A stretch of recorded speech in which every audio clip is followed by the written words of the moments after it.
بسم الله الرحمن الرحيم. الرحمن علم القرآن، خلق الإنسان علمه البيان. الشمس والقمر بحسبان، والنجم والشجر يسجدان. والسماء رفعها ووضع الميزان، ألا تطغوا في الميزان، وأقيموا الوزن بالقسط ولا تخسروا الميزان.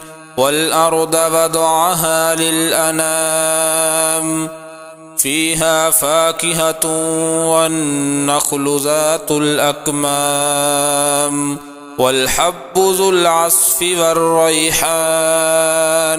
فبأي آلاء ربكما تكذبان؟ خلق الإنسان من صلصال كالفخار، وخلق الجان من مارج من نار. فبأي آلاء ربكما تكذبان؟ رب المشرقين ورب المغربين، فبأي آلاء ربكما تكذبان؟ مرج البحرين يلتقيان، بينهما برزخ لا يبغيان. فبأي آلاء ربكما تكذبان؟ يخرج منهما اللؤلؤ والمرجان. فبأي آلاء ربكما تكذبان؟ وله الجوار المنشآت في البحر كالأعلام. فبأي آلاء ربكما تكذبان؟ كل من عليها فان، ويبقى وجه ربك ذو الجلال والإكرام. فبأي آلاء ربكما تكذبان؟ يسأله من في السماوات والأرض، كل يوم هو في شأن. فبأي آلاء ربكما تكذبان؟ سنفرغ لكم أيها الثقلان. فبأي آلاء ربكما تكذبان؟ يا معشر الجن والإنس إن استطعتم أن تنفذوا من أقطار السماوات والأرض فانفذوا، لا تنفذون إلا بسلطان. فبأي آلاء ربكما تكذبان؟ يرسل عليكما شواظ من نار ونحاس فلا تنتصران. فبأي آلاء ربكما تكذبان؟ فإذا انشقت السماء فكانت وردة كالدهان. فبأي آلاء ربكما تكذبان؟ فيومئذ لا يسأل عن ذنبه إنس ولا جان. فبأي آلاء ربكما تكذبان؟ يعرف المجرمون بسيماهم فيؤخذ بالنواصي والأقدام. فبأي آلاء ربكما تكذبان؟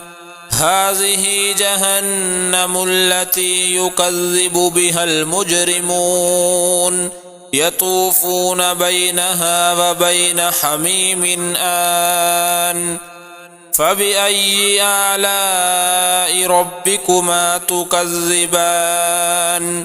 ولمن خاف مقام ربه جنتان، فبأي آلاء ربكما تكذبان ذواتا أفنان فبأي آلاء ربكما تكذبان فيهما عينان تجريان فبأي آلاء ربكما تكذبان فيهما من كل فاكهة زوجان فبأي آلاء ربكما تكذبان متكئين على فرش بطائنها من استبرق وجنى الجنتين دان فبأي آلاء ربكما تكذبان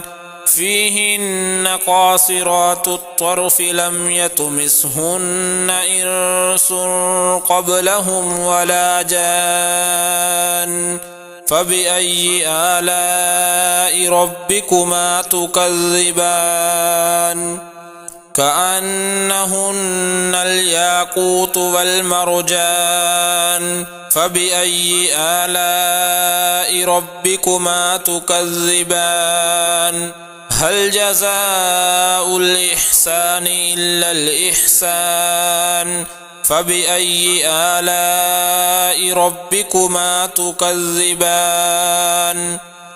ومن دونهما جنتان فبأي آلاء ربكما تكذبان مدهامتان فبأي آلاء ربكما تكذبان فيهما عينان نضاختان فبأي آلاء ربكما تكذبان فيهما فاكهة ونخل ورمان فبأي آلاء ربكما تكذبان فيهن خيرات حسان فبأي آلاء ربكما تكذبان حور مقصورات في الخيام فبأي آلاء ربكما تكذبان لم يطمثهن إنس قبلهم ولا جان فبأي آلاء ربكما تكذبان متكئين على رفرف خضر وعبقري حسان فبأي آلاء ربكما تكذبان تبارك اسم ربك ذي الجلال والإكرام